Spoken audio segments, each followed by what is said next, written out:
I'm Veronica Dudo. Tonight on EWTN News Nightly, top brass. The nation's generals gather in Northern Virginia for a rare meeting. We have the details. In just a few hours, the government will shut down unless a deal is struck, where negotiations stand. Plus, missionary spirit. We speak with Archbishop Nelson Perez about the new initiative in Philadelphia, bringing people back to the church. These stories and more tonight. From EWTN, the Global Catholic Network, this is EWTN News Nightly. Thank you for being with us on the Feast of St. Jerome. Our top story tonight. President Donald Trump tells hundreds of top American military leaders together we're reawakening the warrior spirit. Those generals and admirals were summoned to Quantico, Virginia from around the globe. The commander-in-chief and his secretary of war made it clear that woke culture is done in the U.S. military. White House correspondent Owen Jensen reports. Owen. Veronica, everything is based on merit. That's what President Donald Trump told military leaders gathered in Quantico, Virginia today, about 30 miles outside of Washington, D.C., adding that political correctness will not win wars. My message to you is very simple. I am with you, I support you, and as president, I have your backs 100%. You'll never see me even waver a little bit. It's the way it is. President Donald Trump addresses admirals and generals, promising that together over the next few years, we're going to make our military stronger, tougher, faster, fiercer, and more powerful than it has ever been before. President Trump also tells top military brass so long to political correctness, adding that it's no way to run a country. We went through political correct where you had to have people that were totally unfit to be doing what you're doing for many reasons. I won't get into them. He says now it's all based on merit, including their own jobs. You're all based on merit. We're not going to have somebody taking your place for political reasons because they are politically correct and you're not. We take the people that are going to do the best job. That's all. It's very simple. We're bringing back a focus on fitness, ability, character, and strength. And it's because the purposes of American military is not to protect anyone's feelings, it's to protect our republic. And Secretary of War Pete Hegseth says the military is done promoting military leaders based on race or gender. And since waging war is so costly in blood and treasure, we owe our republic a military that will win any war we choose or any war that is thrust upon us. The chairman of the Joint Chiefs of Staff emphasizing, even as we strive for and seek peace, we must be prepared for war. We are living in dynamic and potentially dangerous times. Global risk is on the rise. Our adversaries are no longer aligning, they are aligned. In addition, President Donald Trump told top military leaders today that he is committed to spending over $1 trillion on the military in 2026. At the White House, Owen Jensen, EWTN News Nightly. We are just hours away from a federal government shutting down. It will take place at 12:01 a.m. Wednesday morning. A late night is expected for senators as GOP leaders will bring up both the House-passed continuing resolution and the Democratic counter-proposal for votes once again. However, both are expected to fail. For the latest, let's check in with Capitol Hill correspondent Eric Rosales. Eric. Yeah, good evening, Veronica. You know, after the two votes will fail, the Senate is expected to hold a number of show votes to blame the other side and basically to show their political backers what they're fighting for. Republicans want a clean CR passed until November 21st to let the regular government appropriations process play out. While Democrats, well, they're not budging until all the health care cuts are restored, including Medicaid and Obamacare subsidies. However, it also includes taxpayer-funded free health care for illegal migrants and resumes DEI projects in foreign countries. It amounts to about $1.5 trillion in new spending. I did speak with Senate Majority Leader John Thune. He calls it, quote, a Democratic-led shutdown, and he says it's all political.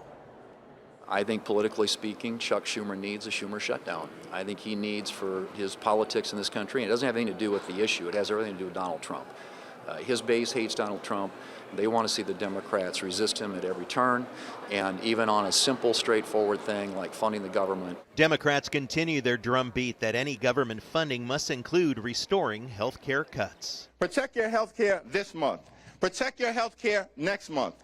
Protect your health care this year. Protect your health care next year. We will protect your health care at all times and defend your health care until victory is won. Despite Republican claims, both Democratic leaders say the CR is not bipartisan. Not once were Democrats asked for what input should be in the bill. We were not told about it. We were not asked about it, etc. Nor did Speaker Johnson talk to Hakeem Jeffries. When a shutdown happens, what closes? Most federal offices, workers furloughed, Smithsonian museums, and U.S. Capitol tours stop. The U.S. federal court system may close by mid-October, and national parks are still TBA. What continues? Social Security, veterans, Medicare and Medicaid benefits, food assistance like SNAP and WIC payments, but they could expire later. Post office operations, TSA and active duty military personnel, but they won't get paid until after the shutdown ends. But it doesn't stop there. The Office of Management and Budget told federal agencies to prepare for potential mass firings in the event of a shutdown. I'd like to see them start combining agencies. We spend way too much money on all these different agencies. We need a lot of them, but we need to combine them and cut back on staff. Do you think they want to put the blame on Democrats? Well, of course they want to blame Democrats, but they're in control. So I think the people will blame Republicans. It is interesting, Republican Senator Rick Scott of Florida, he isn't wasting any time taking aim at his own colleagues. He's co-sponsoring a bill that would force lawmakers to forego their paychecks during a government shutdown. So far, he has nearly a dozen senators to sign on it. But again, it does appear as of right now that a government shutdown will take place. For how long is still unknown. At the Capitol, Eric Rosales, EWTN News Nightly. A second detainee shot in an attack on a Dallas immigration field office last week has died. Mexican President Claudia Sheinbaum says her government is helping the family of 32-year-old Miguel Angel Garcia Hernandez, who died after being taken off life support. He was one of two detainees killed when Joshua Yon opened fire at the ICE facility and a van holding the detainees. Authorities say the 29-year-old hated the U.S. government and wanted to incite terror by killing federal agents. Yon fatally shot himself following the assault. Tonight, Pope Leo took the time to speak to reporters about some of the big issues making news. EWTN News Vatican correspondent Valentina Di Donato was there. Pope Leo XIV for the past few months has been spending time at his residence at Castel Gandolfo, outside of Rome, where we are here now. On several occasions, he has been stopping on his way back to the Vatican to speak with the press. And today he answered questions on the new plan Trump and Netanyahu proposed for a peace deal in Gaza, saying he hopes that all parties accept the deal and that it is important to arrive at a ceasefire and the freeing of the hostages. On the flotilla that is quickly approaching Gaza with humanitarian aid, the Holy Father said it shows the desire for those aboard to respond to a real humanitarian emergency, but that he hopes that there is no violence that occurs.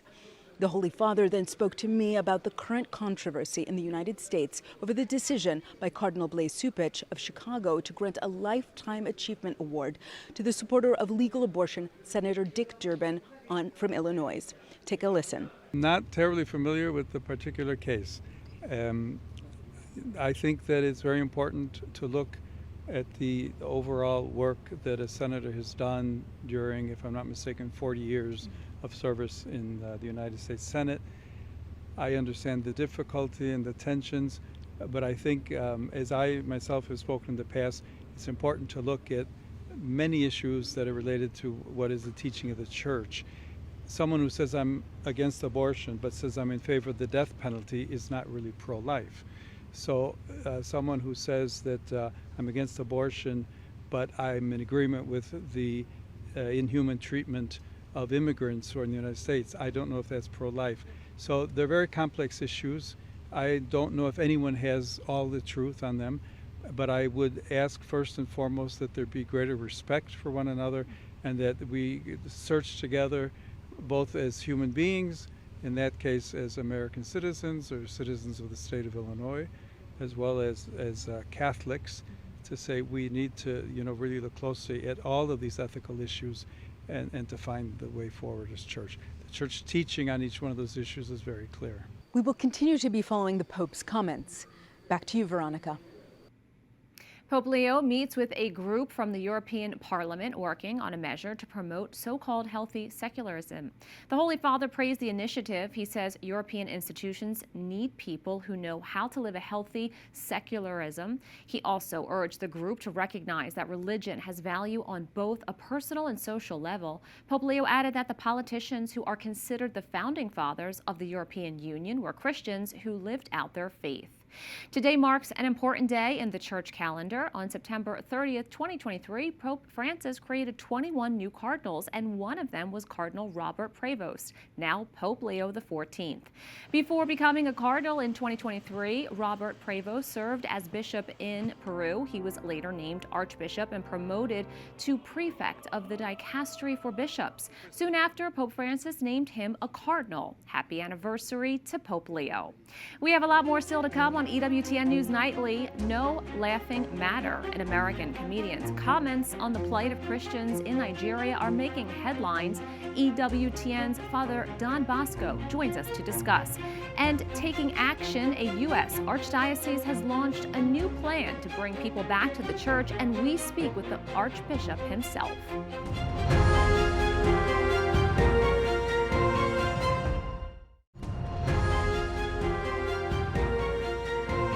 There is growing concern over the persecution of Christians in Nigeria. Some of the outrage is coming from an unlikely source. Political comedian Bill Maher, a frequent critic of the Catholic Church, said this week on his HBO show that the persecution of Christians in Nigeria is a genocide attempt. He also was critical of the media for not covering the story more. He noted that since 2009 in Nigeria, more than 100,000 Christians have been killed, with 18,000 churches burned. The culprits are largely violent Islamists like Boko Haram. For more, we turn to Father Don Bosco Onyela, editor-in-chief for ASI Africa. Father Don Bosco, thank you so much for joining us. Remind us again what is happening to the faithful in Nigeria, and what are some examples of the persecution of Christians? Thanks for having me, Veronica. The news we get and report about Nigeria is not good news. Violence has continued to increase against Christians, and even specifically against Catholic priests. So we have reports from the International Society of the Civil Liberties and Rule of Law, Inter-Society, published last month in August and updated last week. And it indicates that the number of kidnappings and even killings of priests have increased. But even the Catholic bishops in the country have indicated that the numbers have not reduced from way back in 2015. They're talking about 145 priests killed. So the Inter-Society says the numbers would even be more. So that's one form of persecution. But in the same report that they shared with us a couple of days ago, they indicate that areas in Nigeria that are predominantly Christian have military officers at the top positions, Muslims. So again, you can see that the government seems to be targeting, to Islamize the country. And then also they indicate as a concern that there is a camp, a village called a jihadist village, that has, in a way, exiled 850 Christians. So they are demanding that these Christians be freed. So we have a combination of targeted killings, kidnappings, and imprisonment, where these Christians in this village by the Islamist group in a forest are not allowed to say prayers, are not allowed to pray. So this is a concern that the Inter-Society is making, but also Catholic bishops in the country have continually made. Truly tragic news, and you alluded to a little bit about the government. How is the government responding, and is anything being done to address the violence? On its part, the government has consistently denied that they are targeted persecutions against Christians, and that they have said usually that the violence is part of the criminality in the country, it's part of the larger terrorism in the Sahel region, it's part of banditry or intercommunal conflicts. So there is, on the part of government, denial. But church leaders have continually called government to act. Could the remarks of someone like Bill Maher, again, who is normally critical of the church, bring attention to the matter and actually help the faithful there? The answer is yes. This is very helpful. His voice actually is a response to what Christians in Nigeria have been lamenting about over and over again, that the world seems to have focused on Gaza and the war in Ukraine and forgotten conflicts in Africa. Thank you so much for sharing your insights from down on the ground. Father Don Bosco Onyela, Editor-in-Chief for ASI Africa, thank you. Thanks for having me once again. God bless. Up next on EWTN News Nightly, a special visitor in Rome, why Arnold Schwarzenegger was at the Vatican and what makes him excited about the Catholic Church. Plus, new missionary zeal in Philadelphia, what the Archdiocese is doing to attract people back to the Catholic Church.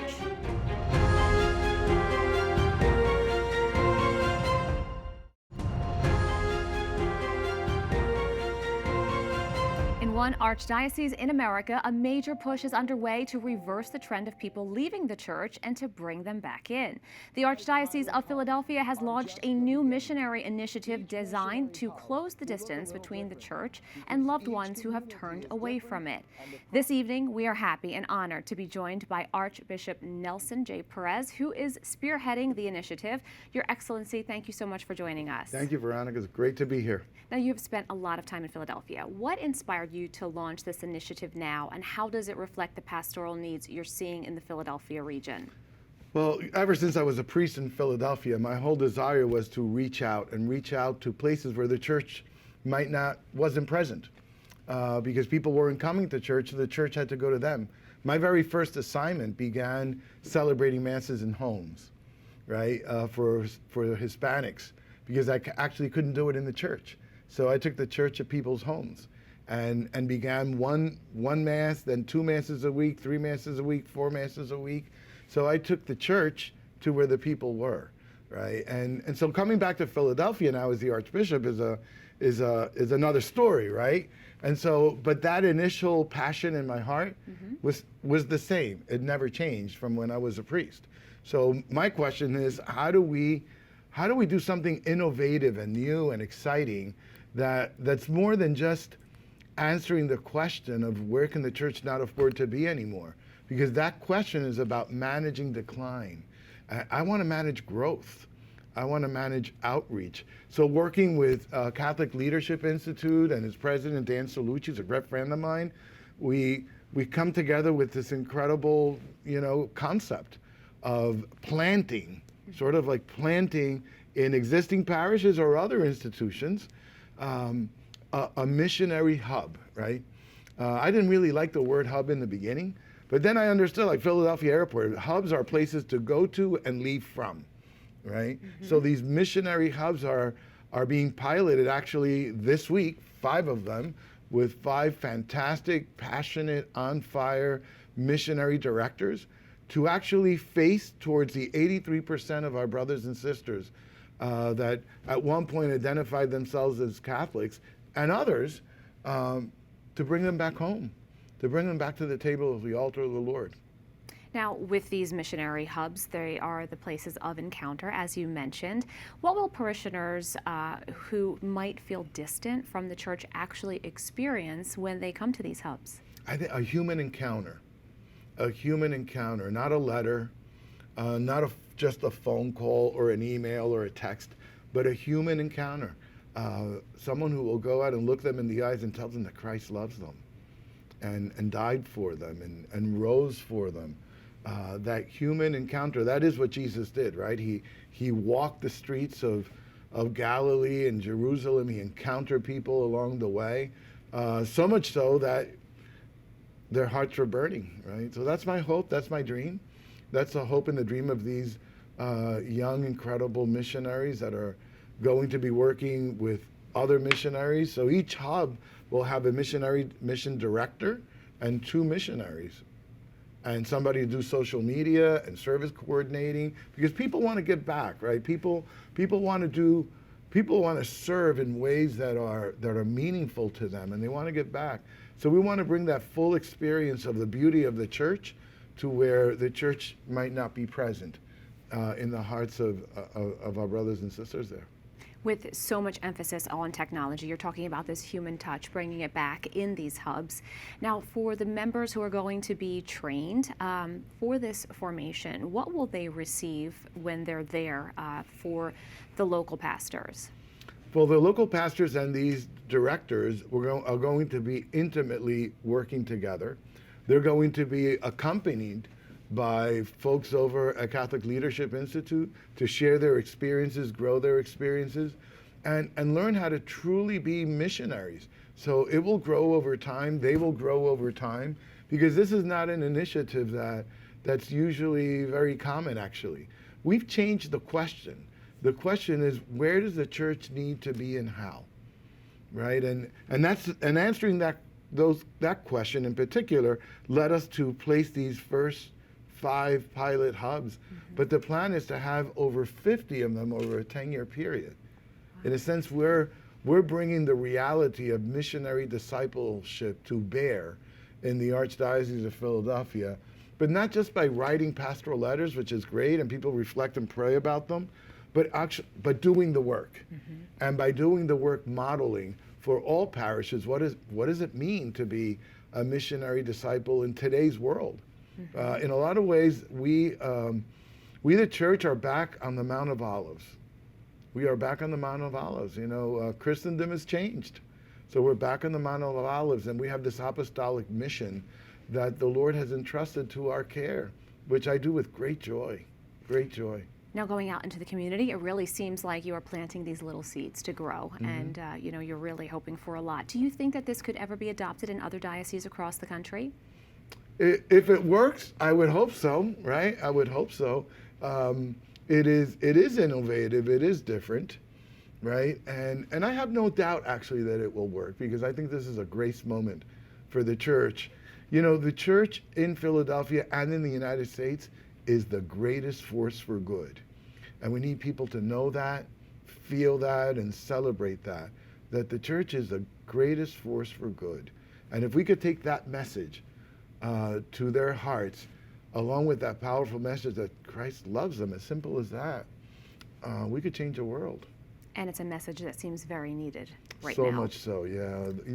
You know, the human heart, you know, St. Augustine. We have an Augustinian Pope now, right? And he quotes St. Augustine a lot. He said it, the human heart was made for God, and it will be restless until it actually finds its rest in God. Your Excellency, thank you so much for your time. Thank you, Veronica. Great to be here. Tomorrow, 1,000 religious leaders, climate experts, and political leaders will meet outside of Rome for the International Raising Hope for Climate Justice conference. Arnold Schwarzenegger, former governor of California and actor of the Terminator film franchise, will be one of the keynote speakers. He spoke today ahead of the conference. God has put us in this world to leave this world a better place than we inherited it. This is an order from the top down. And everyone knows that, except you don't know how to do it. And this is why I'm so excited that the church, that the Catholic Church and the Vatican is getting involved in this, because we need their help. Pope Leo is scheduled to speak at the conference tomorrow. Today, the church celebrates the feast of St. Jerome, priest and doctor of the church. Jerome was born in the mid-4th century in Dalmatia, modern-day Croatia. He is known for being a biblical scholar and translating the Hebrew Bible into its authoritative Latin version. He gave us the famous phrase, "Ignorance of Scripture is ignorance of Christ." St. Jerome is also known for the sharp, sometimes sarcastic tone of his arguments laid out in letters and other works. works. He lived as a mystic in the wild for a time, then settled in Bethlehem, where he died. He was named a doctor of the church in 1298. St. Jerome, pray for us. We thank you for watching tonight. Remember, you can follow us on social media, Facebook, X, and Instagram at EWTN News Nightly. I'm Veronica Dudo. Good night and God bless.